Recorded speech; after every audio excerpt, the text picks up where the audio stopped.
आइए मजे करते हैं डिंकी पांडा के साथ। एक बार की बात है, कांदीपुर नामक गांव में डमरू नाम का एक नाई रहा करता था। वह बहुत गरीब था। उसके 2 बच्चे और बीवी थी। डमरू गांव वालों के बाल काटकर ही अपना जीवन यापन कर पाता था।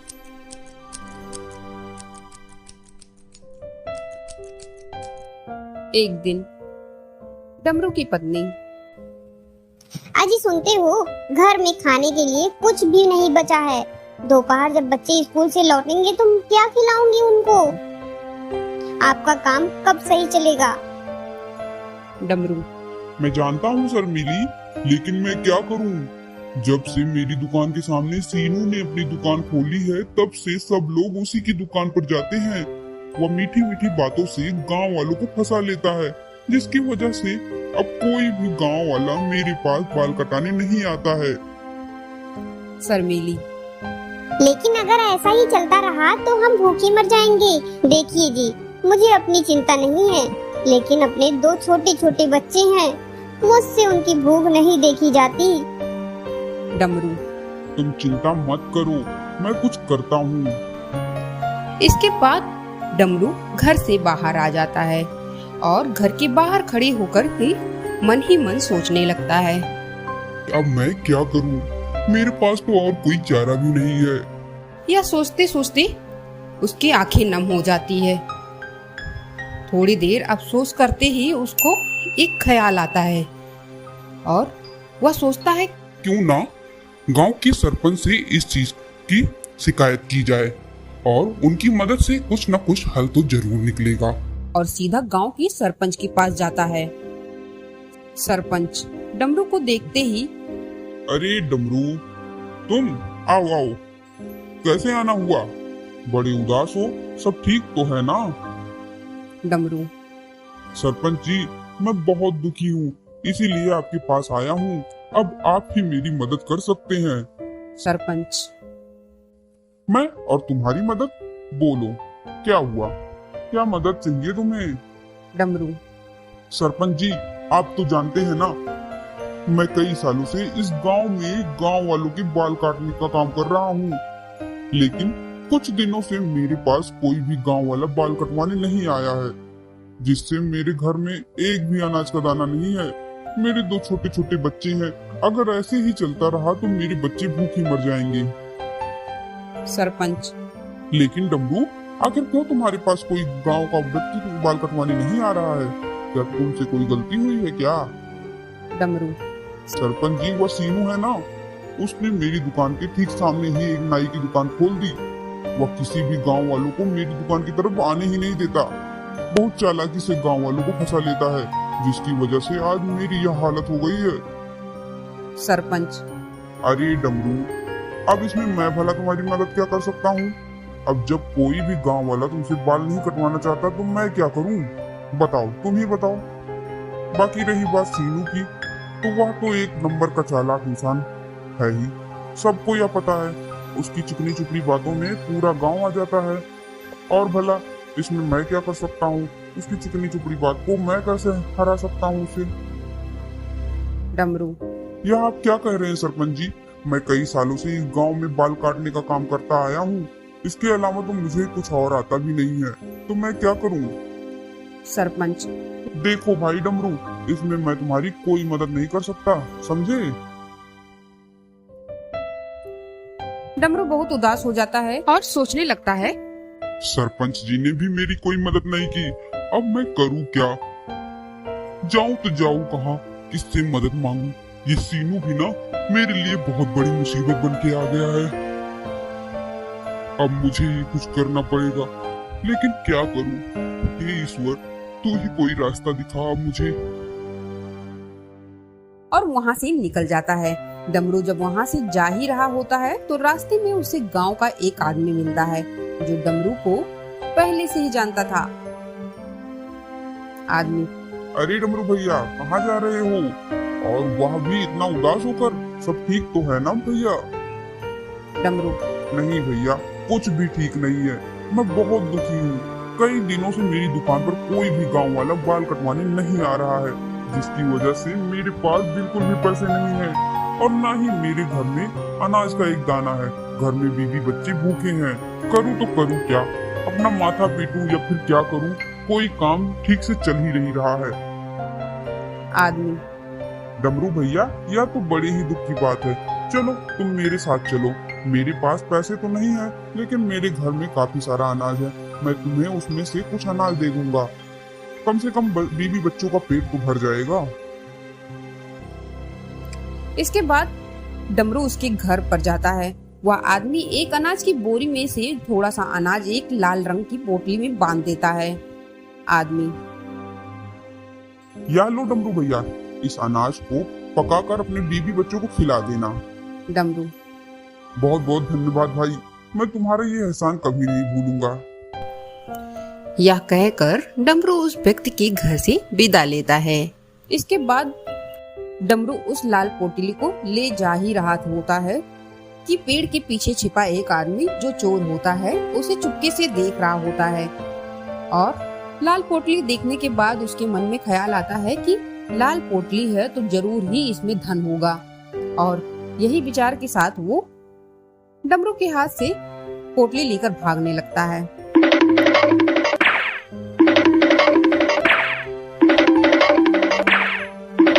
डमरू भी चिल्लाते हुए उसके पीछे भागने लगता है। डमरू, चोर चोर पकड़ो इसे। अरे भैया, मेरी पोटली मत ले जाओ, ऐसा मत करो, मुझे मेरी पोटली वापस कर दो। डमरू भागते भागते एक कुएं के पास पहुंच जाता है। वह चिल्ला ही रहा होता है कि तभी उसे एक आवाज सुनाई देती है।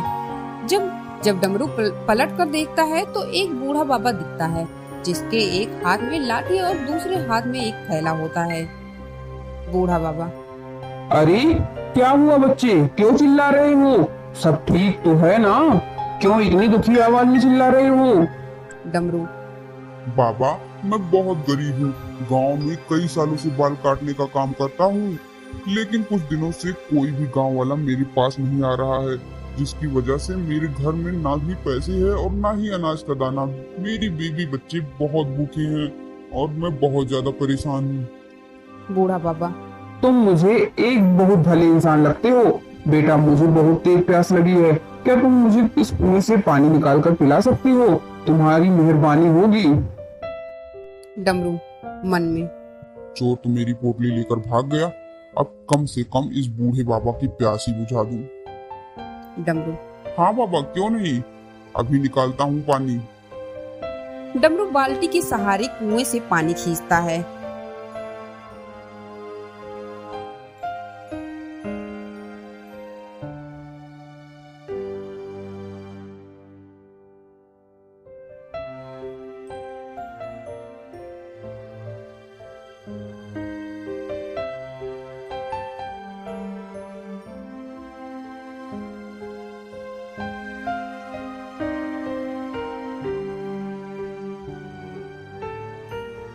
बूढ़ा बाबा, अरे वाह, आत्मा तृप्त हो गई। वाह बेटा, इतने दुख में होते हुए भी तुमने दूसरे को दुख को समझा। बहुत दयालु आदमी हो तुम। अगर तुम्हारी कोई इच्छा हो तो मांग सकते हो। यह सुनकर डमरू चौंक गया और बोला, बाबा, मैं धन मन का भूखा नहीं हूँ, बस अपने परिवार को भरपेट खाना और शिक्षा देना चाहता हूँ। बूढ़ा बाबा, बहुत उत्तम विचार है तेरे। बाबा अपने झोले से एक कैंची निकालता है और डमरू के हाथों में थमाते हुए बोलता है, यह लो बेटा, यह जादुई कैंची है, इससे तुम्हारे सारे दुख खत्म हो जाएंगे। जिस भी इंसान के बाल इस जादुई कैंची से कटेंगे वह बार बार तुम्हारी ही पास आएगा। लेकिन याद रखना, कोई गलत आदमी अगर इसका इस्तेमाल करेगा तो परिणाम गलत ही होगा। डमरू यह सुनकर बड़ा ही हैरान रह जाता है। डमरू, क्या सच में बाबा, यह जादुई कैंची है? बूढ़ा बाबा, हाँ बच्ची, लेकिन याद रखना, जब इस कैंची को लगेगा कि अब तुम्हें इस कैंची की जरूरत नहीं है तो ये तुम्हारी इच्छा से गायब हो जाएगी। डमरू, ठीक है बाबा, मैं ध्यान रखूंगा। इसके बाद डमरू घर आ जाता है।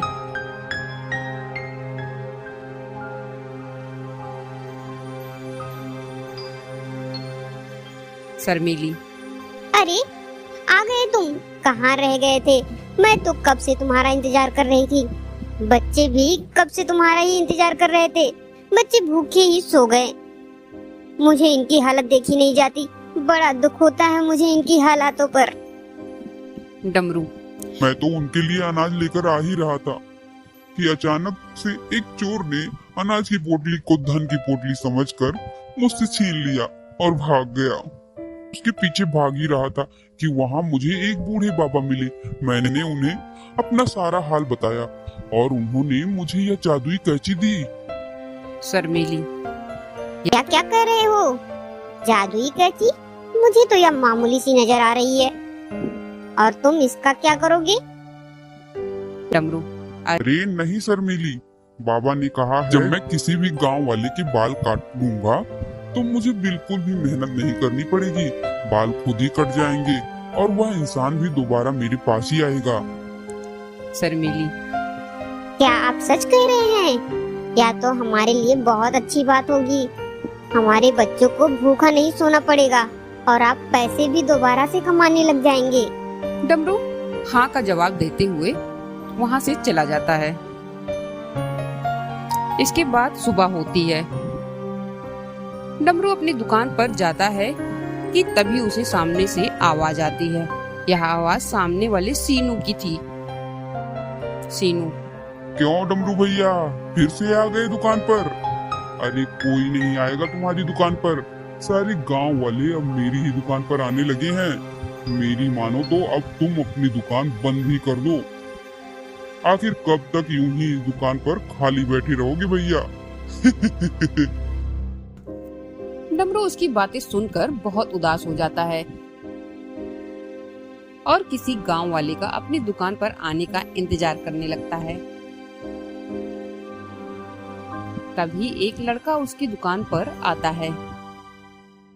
लड़का, अरे भैया, मैं अभी नया नया इस गांव में आया हूँ, मुझे अपने बाल कटवाने हैं। डमरू, हाँ हाँ भैया, क्यों नहीं, मैं आपके ऐसे बाल बनाता हूँ कि आप खुश हो जाओगे। तभी डमरू अपनी जादुई कैंची से उस लड़के के बाल काटने लगता है। जैसे ही उसके बाल कट जाते हैं, लड़का, अरे वाह भैया, तुम्हारे हाथों में तो जादू है, जादू। कितने अच्छे बाल काटे हैं मेरे। डमरू, क्या भैया आपको वास्तव में मेरे बनाए हुए बाल पसंद आए? लड़का, हाँ भैया, बहुत ज्यादा। अब मैं आपके ही पास आया करूँगा। इसके बाद वह कुछ पैसे डमरू को देता है और वहाँ से चला जाता है। अब वह लड़का जब भी किसी गांव वाले से मिलता है तो वह यही कहता है कि डमरू से अच्छे बाल कोई नहीं बनाता। यह सुनकर गांव वाले डमरू के पास जाने लगे। एक के बाद एक गांव वाला डमरू से बाल कटवाने जाने लगा और डमरू अपनी जादुई कैंची से उनके बाल काटने लगा।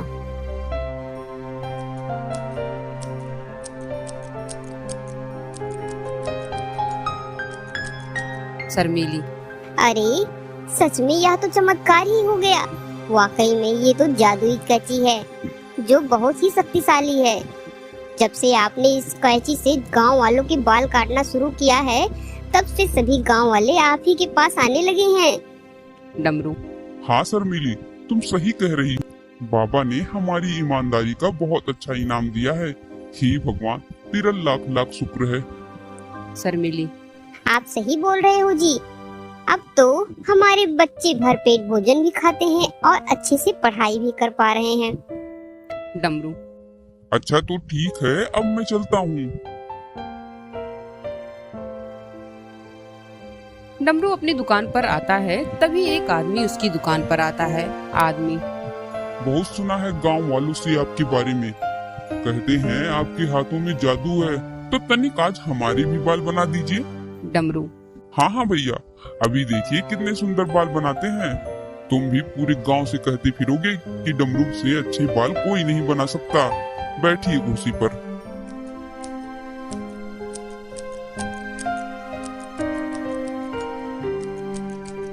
बाल कट जाने के बाद आदमी। वाह डमरू भैया, वाह, सच में गांव वाले सच कहा करते थे। कितने सुंदर बाल काटे हैं आपने, मजा आ गया। उसके बाद वह आदमी सीनू के पास जाता है। अरे सीनू, तुम तो अपना बोरिया बिस्तर बांध लो भाई। डमरू के पास तो सच में जादुई कैंची है जो उसके एक इशारे पर बाल काट देती है।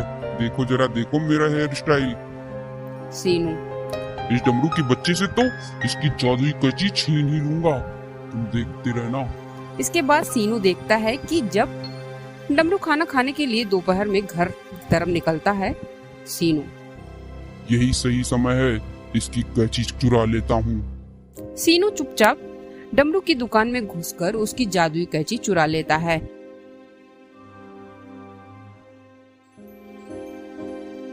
और अपनी दुकान पर आ जाता है। अब मैं इस जादुई कैंची का कमाल दिखाता हूँ गांव वालों को। अब तो डमरू तुम्हारा बुरा हाल होगा और मेरे अच्छे दिन आ गए हैं।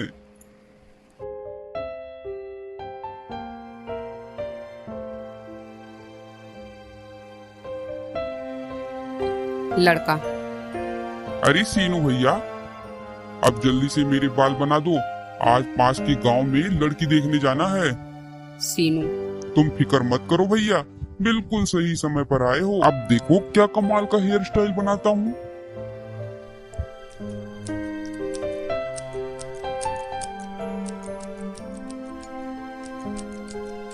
जादुई कैंची ने उस लड़के को बिल्कुल गंजा कर दिया। लड़का, अरे ये क्या कर दिया तुमने? तुमने तो मुझे गंजा ही कर दिया। या किस जन्म का बदला लिया है तुमने? आखिर कैसे क्या बिगाड़ा है मैंने तुम्हारा? अब मैं लड़की देखने कैसे जाऊंगा? तुम्हारा तो दुकान में तबाह कर दूंगा। सीनू, अरे अरे भैया, मुझे नहीं पता यह सब कैसे हो गया, मुझे माफ कर दो भैया। लड़का, एक तो तुमने सारे सर के बाल उड़ा दिए और बोल रहे हो कि मुझे नहीं पता। यह सब कैसे हो गया? मेरे साथ मजाक कर रहे हो? सारे गांव वालों को तुम्हारे इस कारनामे के बारे में बताऊंगा। यह अच्छा नहीं किया तुमने। ऐसा बोलता हुआ वह लड़का वहाँ से चला जाता है।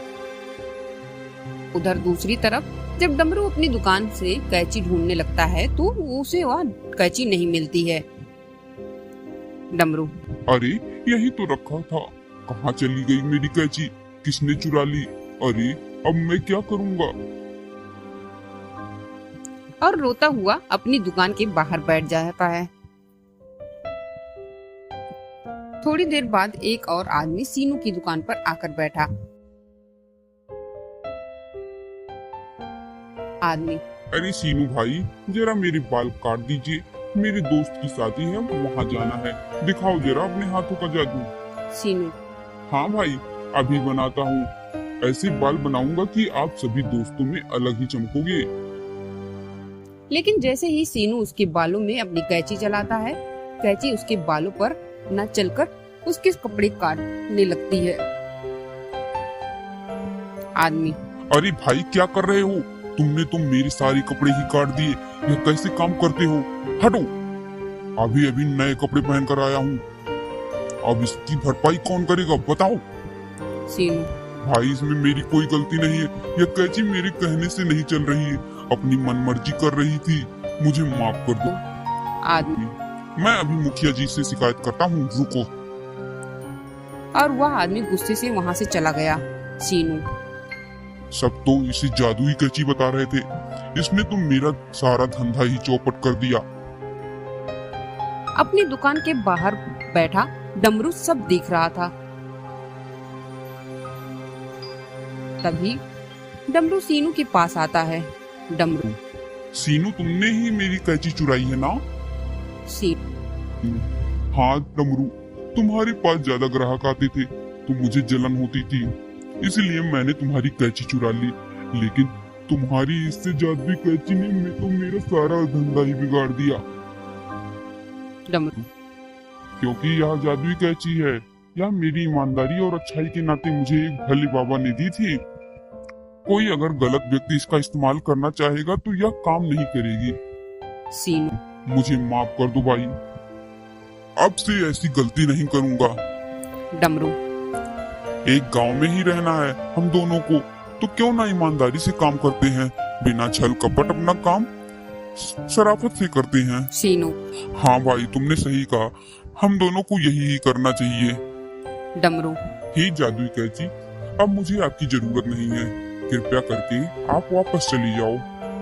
ऐसा कहते ही जादुई कैची गायब हो जाती है। उसके बाद डमरू और सीनू दोनों अपनी अपनी दुकानों पर ईमानदारी से काम करना शुरू कर देते हैं और कभी भी झगड़ा नहीं करते हैं। जादुई कैची ने जाते वक्त डमरू के हाथों में अपना जादू डाल दिया था, जिसके कारण डमरू जिसके भी बाल काटता वह डमरू की तारीफ किए बिना नहीं रह पाता और उसकी दुकान पर खूब भीड़ लगी रहती। अगर आपको ये वीडियो अच्छी लगी तो चैनल को लाइक, सब्सक्राइब और शेयर करें।